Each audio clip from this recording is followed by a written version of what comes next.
Section 1. Money, money, money. We love it, we hate it, we can't live without it. Money. It's the lifeblood of our global system. From the minute we wake up to that late-night online shopping spree, money is there. But what if I told you the money, as we know it, is on its way out? Sounds crazy, right? Well, hold on to your hats, folks, because that's exactly what James Rickards, a renowned financial expert, argues in his book, The Death of Money. Rickards isn't saying money is going to disappear entirely. He's arguing that the current system, the one built on dollars, euros, and yen, is heading for a meltdown.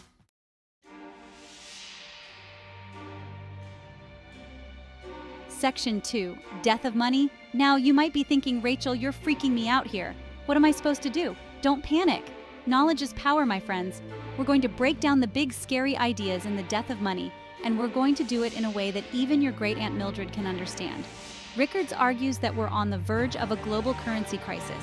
Think of 2008, but on steroids. Rickards is talking about a full-blown financial earthquake. He says the warning signs are already flashing. Crazy high debt levels, unstable economies, and governments resorting to desperate measures like negative interest rates. But don't despair. The good news is, forewarned is forearmed. By understanding the risks, we can prepare ourselves. So buckle up, Buttercup, because we're about to embark on a wild ride through the world of finance, currency crises, and how to survive, and maybe even thrive, when the whole system goes haywire.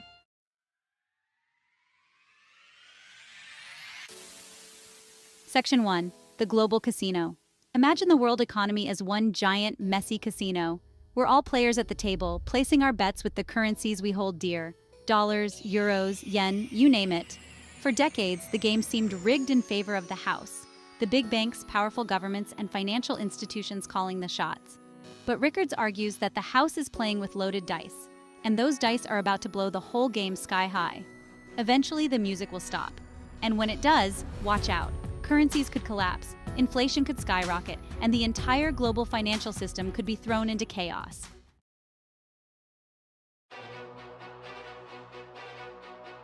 So, why is this happening now? Why is the global financial system teetering on the brink? According to Rickards, it all boils down to one thing: complexity. He says our financial system has become so interconnected, so convoluted, that it's like a giant house of cards. One wrong move, one unforeseen event, and the whole thing could come crashing down. Think about it. The 2008 financial crisis started with subprime mortgages in the United States. But within weeks, it had spread like wildfire across the globe, bringing banks and entire economies to their knees. Rickards argues that the system is even more vulnerable today than it was in 2008. The global debt bubble has continued to inflate, fueled by cheap credit and reckless spending.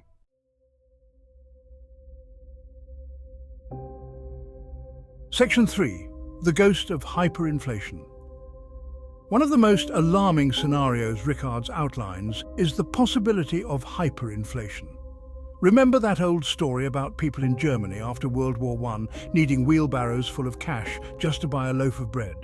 That's hyperinflation, a rapid and uncontrollable rise in prices that can devastate economies and wipe out savings. Now, we're not talking about the price of milk going up a few cents. We're talking about prices doubling, tripling, or even quadrupling in a matter of days, weeks, or months. It sounds crazy, but it's happened before. And according to Rickards, the conditions are ripe for it to happen again.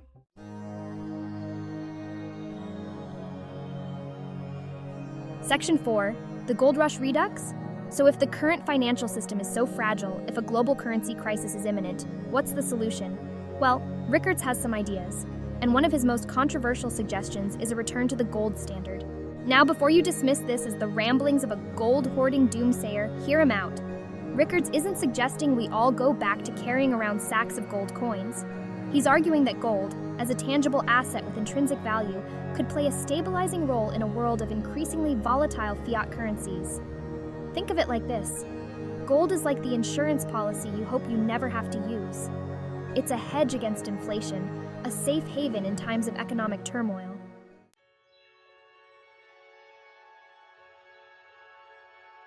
Section 1. Déjà vu all over again, echoes of the past. Remember that old saying, those who cannot remember the past are condemned to repeat it? Well, in the world of finance, that's not just a saying, it's practically a guarantee. Rickards, being the financial history buff that he is, takes us on a little trip down memory lane in the death of money.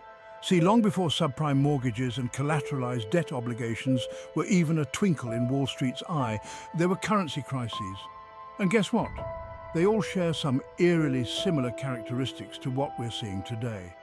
We're talking excessive debt, reckless speculation, and governments trying to print their way out of trouble. It's like watching a financial train wreck in slow motion.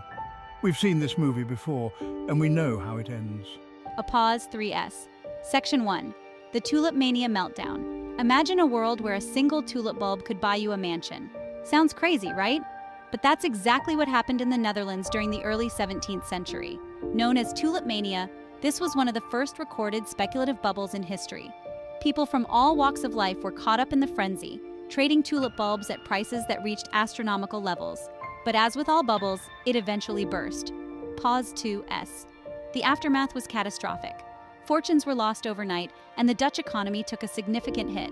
This historical episode serves as a powerful reminder of the dangers of speculative behavior and market euphoria.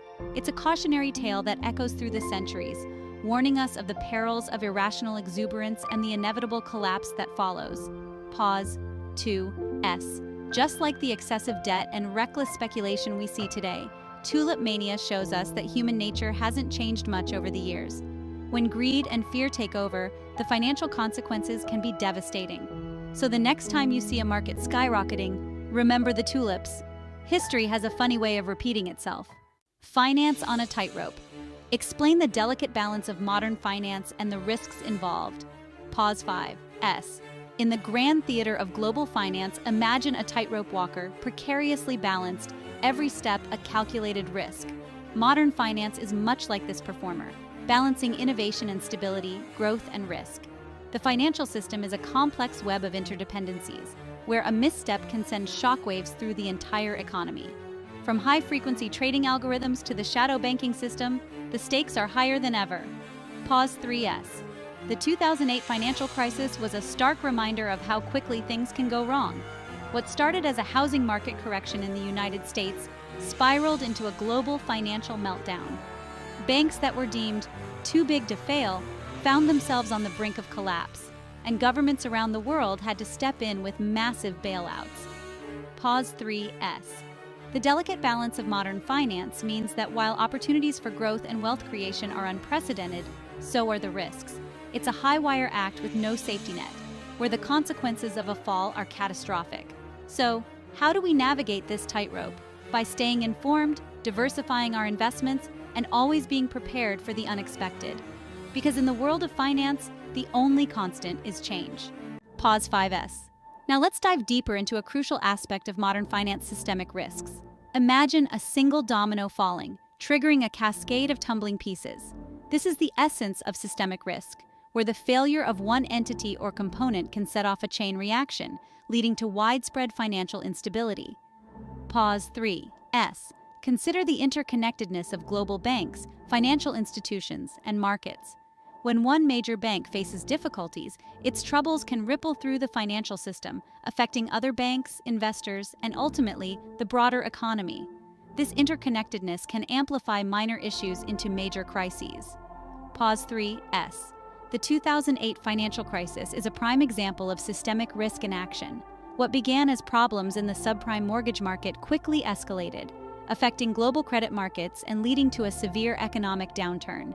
The collapse of Lehman Brothers was a stark reminder of how interconnected and fragile our financial system can be. Pause 3S. Systemic risks are not limited to financial institutions alone. They can also arise from geopolitical events, technological disruptions, or even natural disasters. The COVID-19 pandemic, for instance, exposed vulnerabilities in supply chains, labor markets, and healthcare systems, highlighting the far-reaching impact of systemic risks. Pause 3S. So, how can we mitigate these risks? By strengthening regulatory frameworks, enhancing transparency, and promoting resilience within the financial system. It's a collective effort that requires vigilance, coordination, and a proactive approach to identifying and addressing potential vulnerabilities. Pause 3S. Understanding systemic risks is essential for navigating the complex landscape of modern finance. By staying informed and prepared, we can better anticipate and manage the challenges that lie ahead. safeguarding our financial well-being in an ever-changing world. Pause 5S. Now, let's explore a topic that has fascinated humanity for millennia: gold and other precious metals. Are they merely shiny relics of the past, or do they hold a crucial role in financial stability today? Pause 3S. Gold, in particular, has been a symbol of wealth and power throughout history. From ancient civilizations to modern economies, it has served as a medium of exchange, a store of value, and a hedge against inflation. But what makes gold so special? Pause 3S. Unlike fiat currencies, which can be printed at will, gold is a finite resource. Its scarcity and durability make it a reliable store of value over the long term. During times of economic uncertainty, investors often flock to gold as a safe haven, seeking refuge from volatile markets and currency devaluation. Pause 3S. The allure of gold isn't just about its physical properties, it's also about trust. Gold is universally recognized and accepted, transcending borders and cultures. In a world where financial systems can be complex and opaque, gold offers simplicity and transparency. Pause 3S. But what about other precious metals like silver, platinum, and palladium? These metals also play significant roles in the financial landscape. Silver, for example, has industrial applications that make it more volatile than gold, while platinum and palladium are critical in automotive and electronics industries. Pause 3S. So, should you consider adding precious metals to your investment portfolio? While they can provide stability and diversification, it's essential to approach them with a balanced perspective. Precious metals can be a hedge against inflation and market turbulence, but they are not without risks. Pause 3S. In conclusion, gold and other precious metals continue to hold their allure as safe havens in an uncertain world. By understanding their role in financial stability, you can make more informed decisions about how to incorporate them into your financial strategy. Pause 3S. Now, let's move on to explore how financial bubbles can go wrong and the lessons we can learn from history.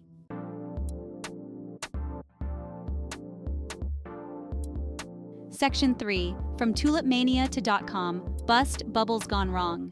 Fast forward a few centuries, and we see the same pattern repeating itself over and over again. Rickards takes us on a whirlwind tour of history's greatest financial bubbles, from the Dutch tulip mania of the 17th century to the .com bubble of the late 1990s. Remember when people were trading their houses for tulip bulbs? Or when internet companies with no revenue and even less of a business plan were being valued higher than Fortune 500 companies? Yeah, those were fun times. Until they weren't. See, every bubble, no matter how irrational, starts with a kernel of truth. Tulips were beautiful and exotic. The internet did have the potential to revolutionize the world. Imagine a row of dominoes, each one representing a different part of the economy. Now picture what happens when the first domino falls. This is the domino effect, a chain reaction that can bring entire economies to their knees. Over-reliance on debt can set this sequence in motion. Debt, in moderation, can be a useful tool. It allows businesses to grow, individuals to invest in their futures, and governments to fund essential services. But when debt becomes the lifeblood of an economy, it creates a fragile system, teetering on the edge of collapse. History has shown us, time and again, that economies built on mountains of debt are like houses of cards. One wrong move, one unexpected event, and the entire structure can come crashing down. This is why diversification is crucial. Diversification spreads risk. It means not putting all your financial eggs in one basket. By diversifying investments, income sources, and even currencies, individuals and economies can weather financial storms more effectively. In the next scene, we'll explore systemic risks in greater detail and how they can impact our financial stability. But for now, remember, debt can be a double-edged sword. Use it wisely and always have a backup plan. In uncertain economic times, building a financial fortress is not just a luxury, it's a necessity. Imagine your financial plan as a fortress, designed to protect you from the storms of economic instability.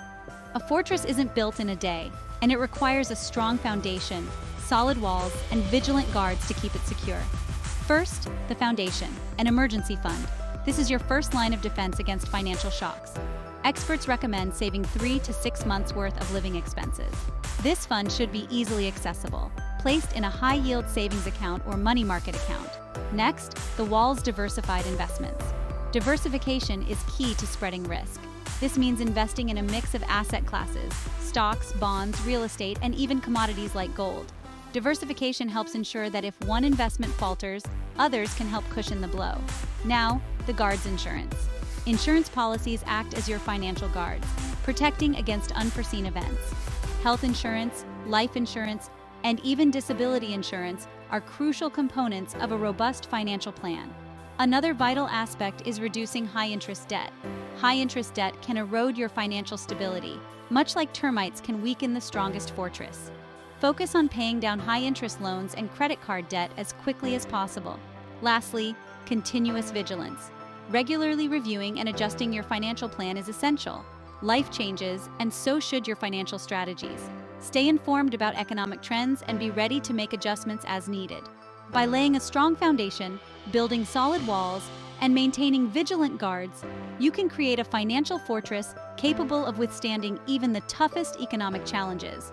Remember, a well-prepared financial plan is your best defense against uncertainty. Up next, we'll delve deeper into systemic risks and their impact on financial stability. Stay tuned.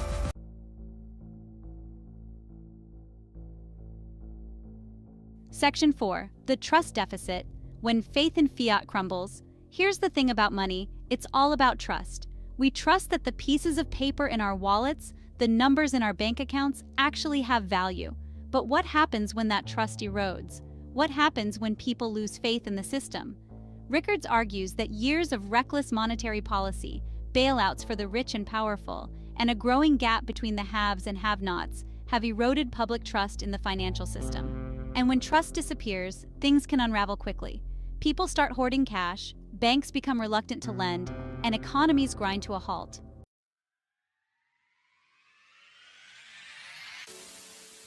Okay, so we've talked about the problem, the looming threat of a global currency crisis. Now let's get to the good stuff. What can you actually about it? Don't worry, Rickards doesn't leave us hanging. The Death of Money is full of practical advice for weathering the financial storm. Think of it as your survival guide for the financial apocalypse. But instead of zombies, we're battling hyperinflation and collapsing currencies. Way more terrifying, right? First and foremost, Rickards emphasizes the importance of being prepared. This isn't about panicking. It's about taking sensible steps to protect yourself and your loved ones. Think of it like prepping for a hurricane. You don't wait until the storm hits to board up your windows and stock up on bottled water, do you? No way. You prepare in advance so you can weather the storm with as little disruption as possible. The same principle applies to your finances. By taking proactive steps now, you can mitigate your risk and potentially even come out ahead when the dust settles. Remember, knowledge is power. And the more you understand about the risks and potential solutions, the better equipped you'll be to navigate the choppy waters ahead.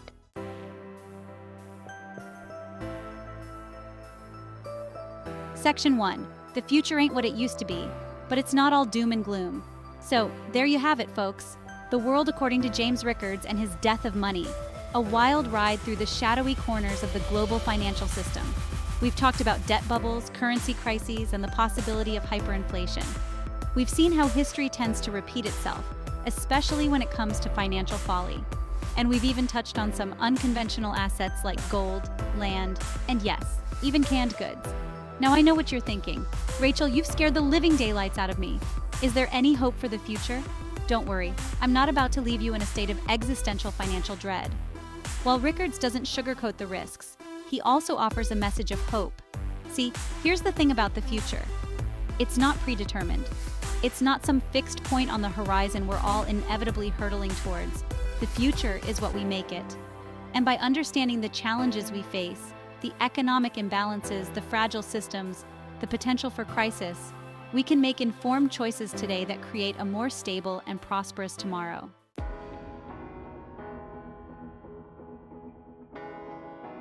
Section 2. Keep calm, stay informed, and maybe buy some gold. So what's the takeaway from all of this? What's the one thing you should remember from our deep dive into the death of money? It's simple. Be informed, be proactive, and be prepared. Don't bury your head in the sand and pretend everything's hunky-dory. Take the time to educate yourself about the economy, personal finance, and the risks we face. Read books like The Death of Money. It's surprisingly engaging for a book about finance, I promise. Talk to financial advisors, the good ones, not the ones trying to sell you something shady. And most importantly, take control of your own financial destiny. Diversify your assets, pay down debt, and build a financial cushion that can help you weather whatever storms may come. And hey, if you feel like adding a little gold to your portfolio, who am I to judge? It's your financial fortress of solitude after all. The future may be uncertain, but that doesn't mean we have to face it with fear and trepidation. By staying informed, being proactive, and maybe stocking up on a little extra ramen, just in case, we can navigate the challenges ahead and create a more resilient and prosperous future for ourselves and generations to come. And on that note, I'm off to check my gold reserves. Until next time, stay informed, stay engaged, and most importantly, stay fabulous. Remember, knowledge is power, and with the right information, you can make the best decisions for your financial future. So keep learning, keep growing, and keep striving for financial independence. And who knows, maybe a little gold will be the golden ticket to your financial success. Stay fabulous, and until next time, take care. All right, let's wrap things up with some key takeaways from our deep dive into the world of finance and the death of money. We've covered a lot of ground, from the history of money to the risks that loom over our financial systems. Here are the main points you should remember. 1. Knowledge is power. Stay up to date with economic trends, personal finance tips, and potential risks. Read books like and consult trustworthy financial advisors. 1. Don't wait for a financial crisis to hit before you take action. Diversify your assets, pay down debt, and build a financial cushion. A little preparation now can save a lot of heartache later. 1. The future is uncertain, but that doesn't mean you have to face it with fear. Create a financial fortress of solitude that can withstand economic storms. And hey, maybe consider adding a bit of gold to your portfolio. 1. Keep an eye on your investments and stay engaged with your financial goals. Regularly review and adjust your strategies to ensure you're on the right track. 1. Remember, financial resilience isn't just about surviving, it's about thriving. Stay fabulous, stay informed, and most importantly, stay proactive. By following these actionable tips, you can navigate the financial landscape with confidence and build a more secure future for yourself and your loved ones. Until next time, keep calm, stay informed, and maybe buy some gold. Stay fabulous!